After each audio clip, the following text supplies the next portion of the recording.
Aduh Allah, amin. Meletisang nakapa, kanilma, kanafrokul kullu, wakatukut ini amanna, amin.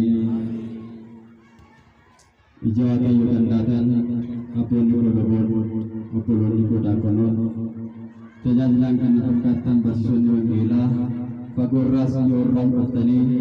Manakul kullum ma waqiyo kanat tulitti kabandali waqiyo galati fajur alkan nuftan man waqiyo apotina roti dargaggoon ni shamarran barattoota dhalbataadha badhate hundumti keessan nagaa waqiyo akkam ooltanii nagaama sagalee keessan akkam ooltan amiin galateeffamuu nama waaqummaa isaa kan ta'e waaqayyo gooftaan keenya jaalalaa tartummaa isaatiin eegee tiksee yeroo kanaan kan nu ga'e maqaan waaqayyo kan galateeffameef kan ulfaate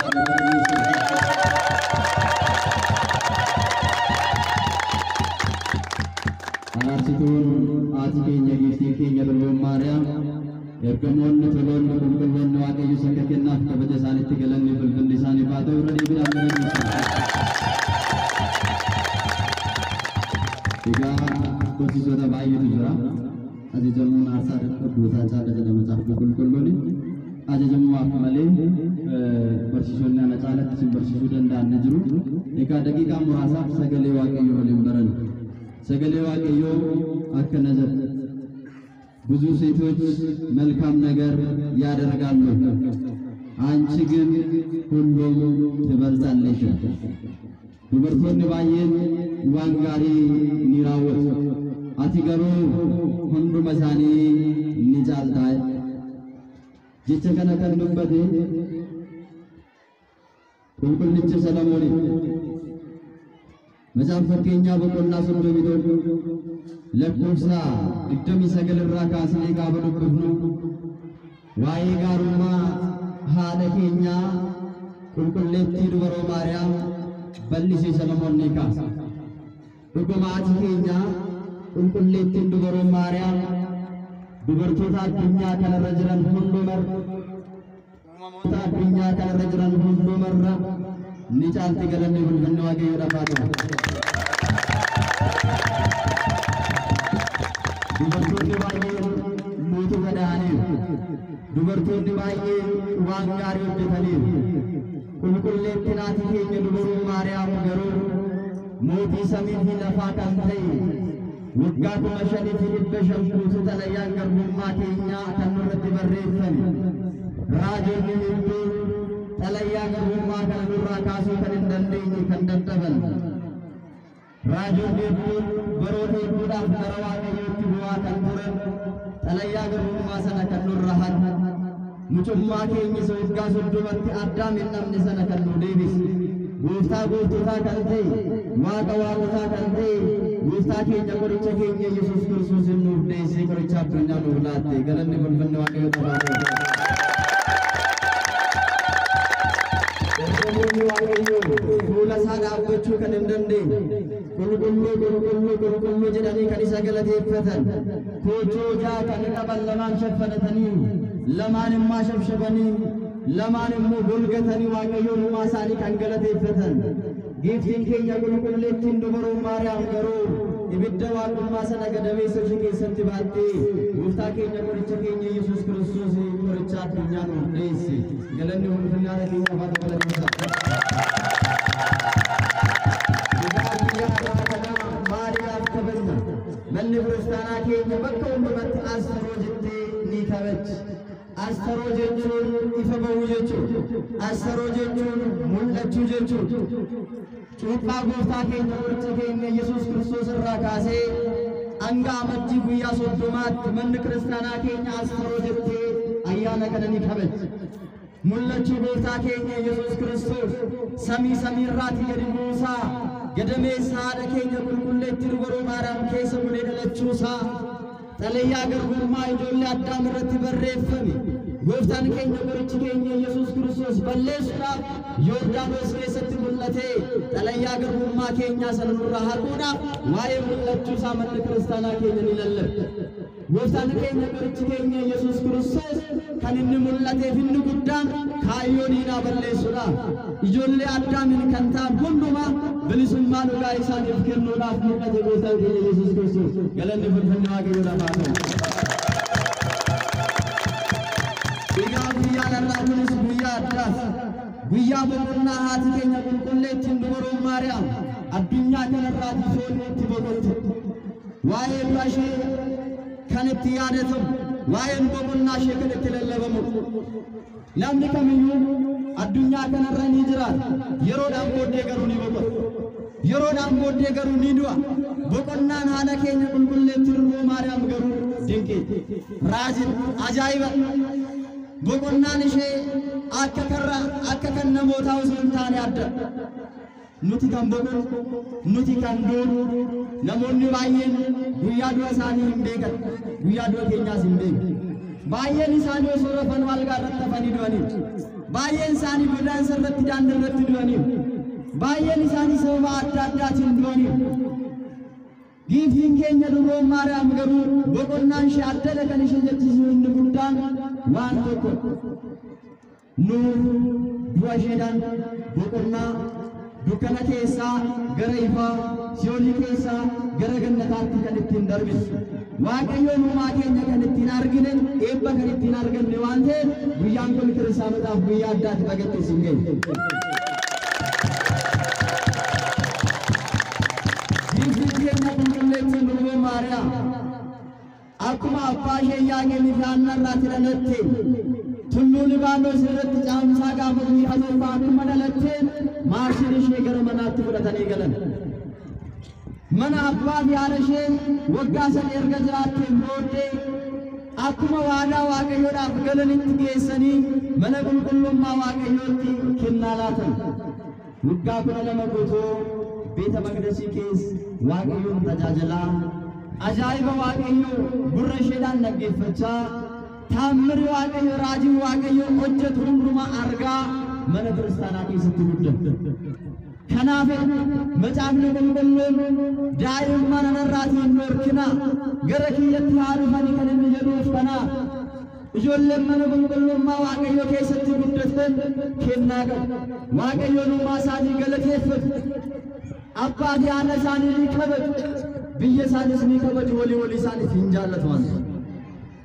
Giiftiin keenya dubaroon Maariyaam waggaa 12 mana qulqullummaa keessatti waggaa 33 fi ji'a 3 immoo Waaqa keenya gooftaa keenya Yesuus Kiristoos wajjin gooftaan keenya qorichi keenya Yesuus Kiristoos erga ilkee du'aa cabsee du'a isaatiin du'a balleessee guyyaa 40ffaatti gara samiitti ol ba'ee booda bartuu isaa jaallatu Yohaannis wajjin mana isaa waggaa 15 erga jiraattee walumaa galatti waggaa 64 bara 49 giiftiin keenya qulqulleettiin dubaroon Maariyaam fooniin guyyaa irraa kana addunyaa irraatiin ni mul'atu. Boqonnaan ishee garuu akkuma jalqaba isinii kaasuuf yaale akka nuti boqonnutti osoo hin taane boqonnaan ishee waamicha Waaqayyooti. Gooftaan keenya qorichi keenya Yesuus Kiristoos guyyaa har'aa kana ergamoota isaa hunduma wajjin ilfa aaliyaawwaat የሚባሉት መላእክት ጋር ይላል መጽሐፍ ቅዱስ ergamoota Waaqayyo kumaatama warra ta'an wajjiniin bitaaf mirgaan fuulduraa duubaan ajjabamuudhaan qulqulloota Waaqayyo wajjin toloota Waaqayyo wajjin gara giiftii keenya qulqulleetti dubaroo Maariyaamitti dhufeedha. Waaqayyoon hunduma keenya gara mana keenya gara jireenya keenyatti akka nu dhufeedhaaf jaalala Waaqayyo nuuf haa ta'u. Gara haadha isaa deessuu isaa gara giiftii keenya qulqulleetti dubaroo Maariyaamitti dhufe. Erga dhufeen booddee yaa haadha koo jeessa galiifi guyyaa 5 gadameessa keetti na baattee biyya Gibxittis fudhattee na godaantee gidiraa hedduu lafaan argite bu'aa bayii hedduu argite waa'ee fayyina ilmaan namootaaf jecha addunyaa kanarratti rakkoo hedduu dabarsite ammaan booddee siif boqonnaan hin barbaachisaa. Foon irraati akka boqottu dadhabbii foon irraa aaraa akka galfattu si boqochiisuudhaaf akka dhufe jedheen gooftaan keenya Yesuus Kiristoos hunduma keenya akka nu boqochiisu fedhaaf jaalala Waaqayyoo nuuf haa ta'u. waaqayyoodhaan boqochuun waaqayyoodhaan jireenya argachuun yoo waaqayyo tamane namoonni baay'een boqonnaa adda addaa ni barbaadu. Foon keenya kan nu boqochiisuu danda'u, tasgabbii kan nuuf laachuu danda'u, hirribni gaariin akka nu fudhatu, tasgabboonni akka jiraannu, badhaadhina akka argannu yeroo baay'ee karaa adda addaatiin boqonnaa ni barbaadu. Boqonnaan waaqayyo namaaf kennu akka kan namaa miti. Gooftaan keenya Yesuus Kiristoos boqochiisuuf dhufe gaafa jedhu giftiin keenya durbuu Maariyaam yaa ilma koo gidiraa hedduu si faana argee waggaa 3 fi ji'a 3 ol si faana deddeebi'ee addunyaa kana irratti si faana jiraadhee raajiiwwan dinqii hedduu ati hojjettu ilaalee haadha gooftaa, haadha mootii, haadha waaqayyoo jedhamee namoota hedduu biratti ragaan naaf bahamee macaafa qulqulluu irrattis barreeffamee anaaf akkamitti duuti ta'a, ala akkamittan boqodhaa, kun akkamittiin ta'uu danda'a jettee gaafatte. Namni kamuu foon kan uffate osoo hin hafu maaliidhaan fooni. Kanaafiyyuu duuti ati duutu akka du'a warra kaanii osoo hin taane maaliidhaaf akka du'uu qabdu sin agarsiisa jedhee gooftaan keenya qorichi keenya Yesuus Kiristoos cubbuu hojjechuudhaan, yakka raawwachuudhaan, waan waaqayyo isaan irraa hin barbaachisne hojjechuudhaan warra Si'oolii keessatti gubatan fuudhee gara Si'oolitti geesse. Namni cubbuu hojjetu du'a ofitti fedhe, bu'aan cubbuu du'adha waan ta'eef qulqulluun Phaawulos akkuma dubbatu. Kanaaf gara Si'oolitti gaafa fudhate Si'oolii erga geesseen booddee giftiin keenya durbuu Maariyaam cubbuu hojjechuudhaan warra Si'oolitti darbataman, dhiiga namaa dhangalaasuudhaan warra Si'oolitti darbataman, yakka hojjechuudhaan warra Si'oolii keessa bu'an, firdiin kan isaanitti murtaa'e, bilisummaa dhugaa warra hin qabne, iyyatanii iyyanni isaanii waaqayyo bira kan isaaniif ga'uu hin dandeenye lubbuuwwan hedduu Si'oolii keessatti argite. Gaafa kana gooftaa keenya Yesuus Kiristoosiin isaan dura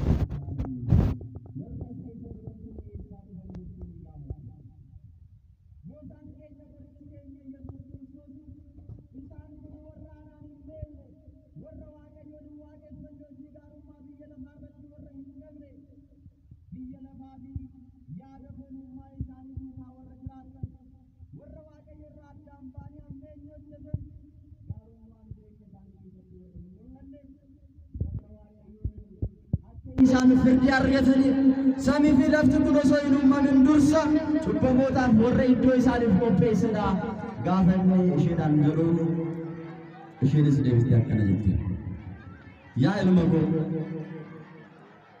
waadaa naa galtee qabda. Maqaa keetiin hojii gaarii kan hojjetan, zikrii kan zakkaran, xuraafii bitanii mana amantaatti kan galchan, warra eeggatanii warra abdiidhaan eeggatan hundumaaf waadaa naa galteetta. Isaan kana as keessaa yoo naaf baaste dhuguma akkuma ati jetteyyuu ani nan du'a jette. Galanni fulfilli waaqayyoodhaaf haa ta'u. Yoo maal naaf raawwatu, yoo isaan kana Si'oolii keessaa naa baaste, yoo ibidda bara baraa jalaa naa baaste gara biyya jireenyaa gara gannataatti yoo naa galche.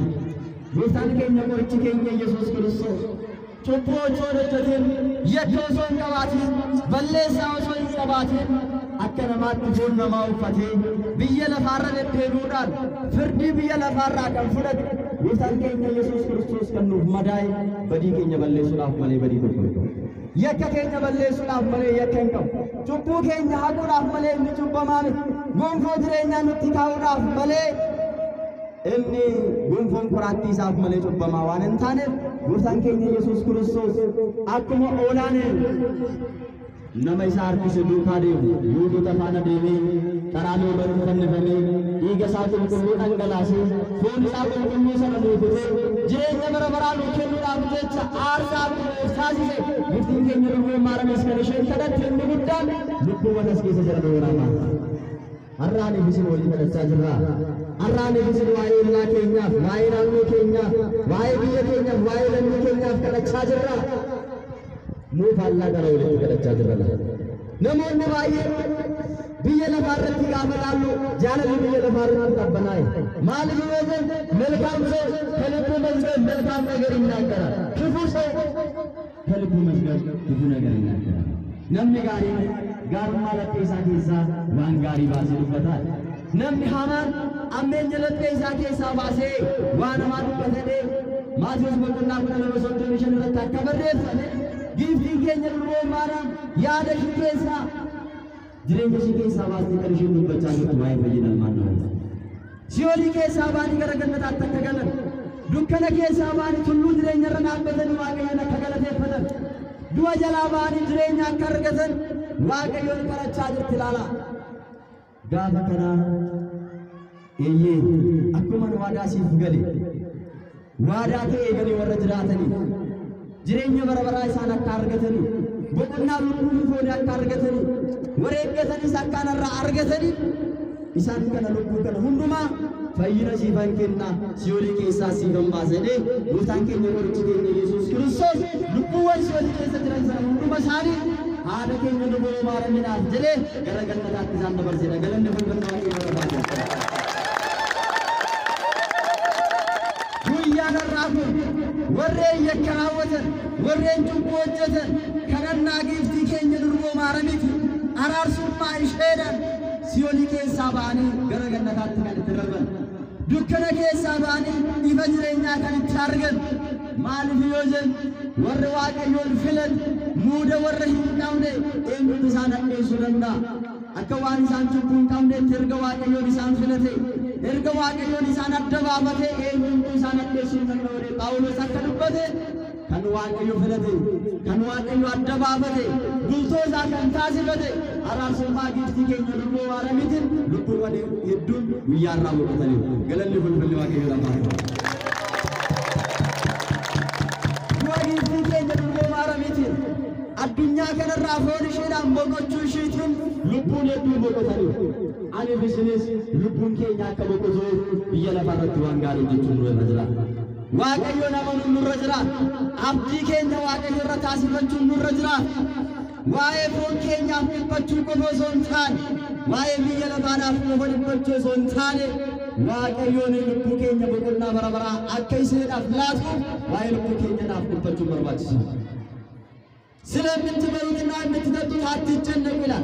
ዋኛ አተኒፍ ዋን እንደኒፍ እንድበትና ዱራን ጎሳት ያደ ኬሰን ሙቱማ Waaqayyo ረጋ ወዳ እኒ ካንሲን ይደበለማል የሮኩን የሮማዬ ፎን ኬኛ ምትልበን በሶን ታኔ የሮኩን የሮት ልቡ ኬኛ ወልጥላ ምትልበችን ረዝራቱ በረድ ማረገኝ የሮት ቡሊስ ቡሊስ ሰረንቲው የሮት ማቲን ይዱት ጃለል ጠበው የሮት ተኩማና ማነ ሁሉ ጃማን ተወላል የሮት ለምን ተጣ አርገቹ ይሳት ይሳዲመት የሮት ዳብሎስ አዱኛ ከነረት ሞራ አንጎን የሮት ዛፍ ላተነ የሮት ማረገኝ ከነጀላ ወዱዳ ከነጀላ ወዱዳ bilisummaa nu argachuudhaaf jireenya bara baraa dhaabuudhaaf amma fakkeenya godhannee abboota keenya duukaa baanee buunee waan gaarii hojjechuun nurra jira. Amma hiyyeessa gargaaruun, amma beelaa nyaachisuun, amma dheebotaa dheebuu baasuun, amma waan gaarii hojjechuun, amma dhagaabbii galanii waan yakkan waan hojjetan gara Waaqayyootti deemanii masanii sagadaan sooman gara Waaqayyootti deemuun. Amma dhabuun dhiiga isaa fudhachuun maaliif yeroo numaa hin beekamu guyyaan numaa gahee addunyaarra yoo ilaalle yeroo hedduu sooshaal miidiyaadhaan yoo daawwannu wanti raawwatamaa jiru kan nama gaddisiisu wanti raawwatamaa jiru jiraachuudhaaf kan nama jibbisiisu bara dhumaarra geenyeerra yeroo itti jawwichi aangoo argate yeroo itti jaajaatiin ijaa addunyaarratti moo'e yeroo itti sakuriitiin addunyaa kanaa daabiloosiin itti hoogganamurra geenyeerra. Kana jalaa bahuudhaaf yeroo kiristaanotaaf yeroo ciniinsuuti. Yeroo kana keessa darbuudhaaf dhabachuun kan nurra jiraatu Waaqayyoon qofa. Amanuu kan qabnu Waaqayyoon qofa. Abdachuu kan qabnu qulqulloota isaa qofadha. Giiftii keenya durboo maaraam kennaa farboota irraa kan taate haadha Waaqayyoo qabannee araarsummaa ishee tamannee galgalaa fi ganama gara mana Waaqayyootti fiignee soomaan sagadaan gaabbii galuudhaan gara Waaqayyootti yommuu itti deemnu malee yeroon kun yeroo itti saamnu yeroon kun yeroo itti afaan keenya namaa dubbannu yeroon kun yeroo itti soomnu yeroon kun yeroo itti sagaagallu yeroon kun yeroo itti waan namaa hojjennu osoo hin taane waan gaarii hojjennee gara Waaqayyootti yommuu deemnu lubbuu keenya boqochiisuudhaaf jireenya bara baraa argachuudhaaf yeroon kun yeroo itti gara Waaqayyootti deemnu malee yeroo itti daangaa waliin dhiibnu yeroo walirratti kaanee wal abaarru yeroo itti waan hamaadhaan hafuura xuraawaan fayyadamne jireenya keenya fooyyessuudhaaf hojjennu miti. Yeroon kun yeroo itti qulqullummaadhaan deddeebi'an. Yeroon kun fuula Waaqayyoo dhaabbachuudhaaf waan gaarii filattee gaarii qabaatanii gara Waaqayyootti yommuu itti deebi'an waan ta'eef guyyaan irraa kun kiristaanotaaf nuuf abdii, kiristaanotaaf guyyaa gammachuu, kiristaanotaaf guyyaa addaan boqonnaa isheenan boqonnaa kan argan, du'a isheenan jireenya kan argan, araarsummaa isheenan Waaqayyotti kan araaramne guyyaa addaa waan ta'eef irra deebi'uudhaan baga geessa araarsummaan haala keenya keenya maara hunduma keenya baanaa. Abbooliin keenya egaa laatii Waaqayyoo bultoo Waaqayyoo baatan dhaabbachaa jiru. Kanaaf kurasa jirruulee fiixee bara dhumaan dhageenya. Fuula keessan, yaada keessan, qalbii keessan gara Waaqayyootti deebisan. Tokkoof ba'uun kan danda'amu, jireenya bara baraa argachuun kan danda'amu, mootummaa Waaqayyoo dhaaluun kan danda'amu Waaqayyoo malee hin danda'amu. Mukti damee isaarraa, hundee isaarraa yoo citee lafa bu'ee ni goggoga. Qurxummiin bishaan keessaa baatee yoo lafa buute ni duuti. Ani isinis dhuguma isinitti himaa lubbuu keenyan, jireenya keenyan, hojii keenyan, kaayyoo keenyan Waaqayyoorraa addaan baane taanan yaaduma namummaadhaan uffata uffannee deemna malee ni duuti. Duuti immoo lama jira. Kan foonii kan lubbuu. Namni kamuu fooniin ni du'a. Lubbuudhaan garuu akka hin duuneef jireenya bara baraa akka hin dhabneef hojii gaarummaa qabaachuun barbaachisaadha. Gaarii walii yaaduun barbaachisaadha. Ittoon shiroon soogiddu hin qabne mi'aawa. Amma barbaanne qabeenya qabaannus, amma barbaanne beekumsa qabaannus, amma barbaanne addunyaa irratti beekamnus jireenya keenyaaf adeemsa keenya keessa Waaqayyoon hin jiru taanan duwwa.